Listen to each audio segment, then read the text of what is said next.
Before we get into today's video, I just wanted to let you know that I have a free trading course showing you the top 10 reasons why you're not winning at trading and how you can turn your results around. Now, you can actually access this course right now using the link in the description, but I would stick around and watch this video first because you're going to find a lot of value in this. But when you've finished, definitely head over there, sign up to the course, and get access to the free 13-part video series. Hello everybody and welcome back to the channel. In today's video, we're going to be doing a breakdown of the AUDUSD setup that I sent out and took last week, and I'll also share with you my next movements and my next plan for AUDUSD. So starting off with the breakdown then, I managed to catch a 5.4R short move on AUDUSD last week, which I closed up before the market closed. The movement came from this point here and followed this leg of movement down. As you can see now, we are ranging within this movement and I'm expecting the market to make a pullback before selling off further. Now, what was my basis for this trade? Well, just zooming out a little bit, on the 4-hour chart here, we can see that after this large impulsive move, AUDUSD met some resistance within this supply zone here. At this point, we had filled all imbalance. Up to this point, we had cleared out the liquidity above these highs. We retested this level and then we started selling off. And this sell-off brought a bearish trend. So as you can see on the 4-hour chart, we have consistent impulses to the downside followed by smaller corrections, showing us that from this movement onwards, we are in a downtrend. Now, as this could be seen as a structure break, this impulsive move up, breaking this structure point here, we may therefore see that potentially AUDUSD could go higher in the medium to long term. But that doesn't change the fact that we're in a downtrend here. And what that actually gives us is a basis for targets, because what we can actually do is target demand zones that we may get reversals from for our trade targets. Okay. So looking then in this upside move here, if we look at the high probability zones, we can see very clearly we have this 4-hour zone beneath price here. And leading into that is still a very small open imbalance. So this area here, small open imbalance into demand. Now, lower than that, we do also have larger demand areas. There is actually a daily demand zone, which we could refine down to this 4-hour candle here, which we may indeed come through into because we have another large imbalance, an even larger imbalance that brings us into that point. But for now, we can keep our focus on this first zone because until we actually make a break of this, we're not going to know whether or not this is going to come through. So now that we have that zone in mind, if we zoom in a little bit just here to look at the current price action, we can begin focusing on this current leg of downside movement. Now, the first thing that stands out to me is the 3 equal lows that we have going on here, which show us that there is equal low liquidity. Now, you may know from watching my previous videos or from taking my free course, which you can do at the link in the description. And what this equal low liquidity tells us is that we have buyers coming in at this level, and at this level, likely with stop losses under here.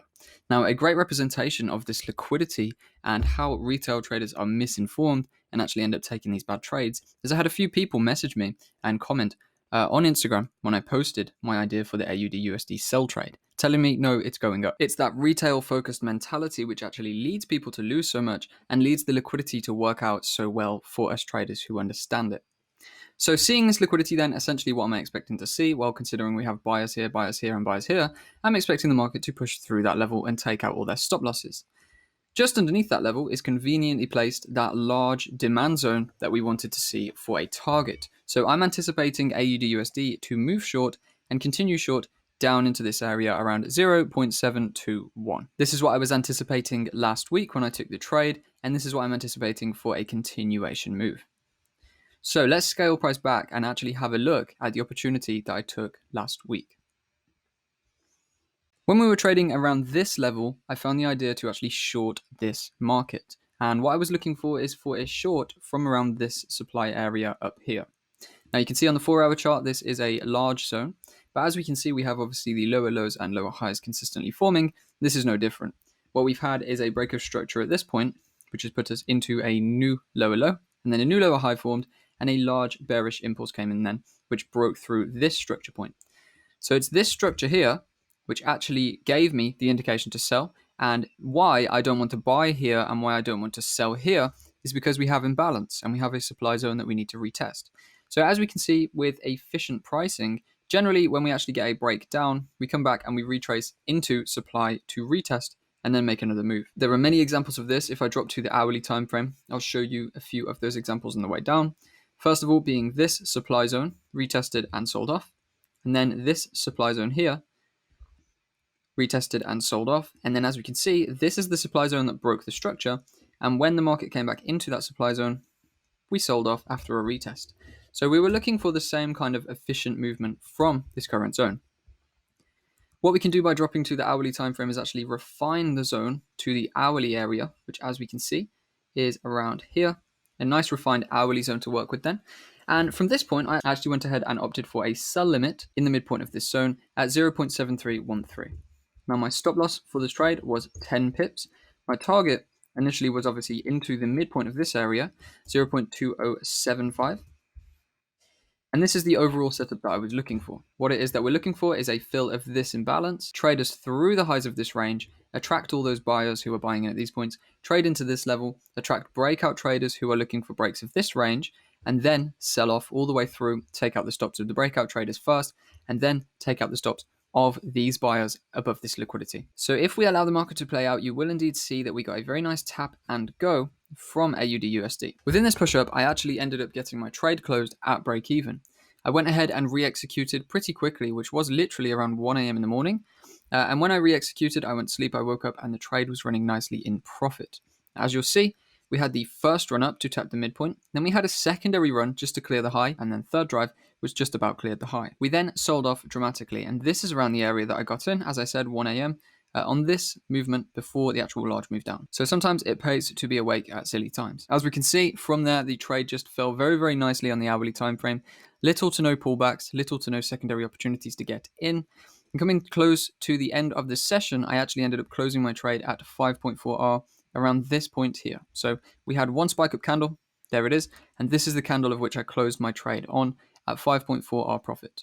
So around that point. So this is actually a 5.5 or 5.4% move, should I say, that's locked in, easy peasy, enter on the night, next day, close it up for 5.4%.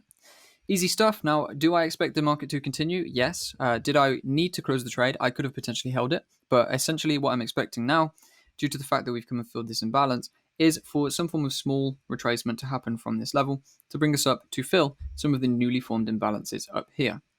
So that was a breakdown of last week's trade, and it leads us into why I exited early and what it is I'm looking for my next opportunity. So as we can see, this 1 hour zone was filled. We are now moving a little bit bullish. If we look at the current chart, we had a push up, we've had a pull back. What I would anticipate from this level, because we haven't gone and retested those hourly areas, so we could look at this area. If we wanted to, we could even stretch it out and target this area, but for now, let's just focus on this zone. What I'm expecting, because we still have imbalance open into that level, is therefore the imbalance to be filled with another drive up to trade into this supply area somewhere in these highs before selling off to our targets. So that right there is the AUDUSD analysis for the week ahead, along with a breakdown of this wonderful trade that we locked in for a profit last week. Hope you've found some value in this video, and I hope you have something to work with now on the AUDUSD front for the upcoming week. I actually just launched a collection of NFTs called TraderPunks. Now these NFTs follow the original theme of the first ever NFTs made, CryptoPunks, but they bring a little piece of the trading world into the NFT space. The goal with these is to build a cryptocurrency and NFT chat room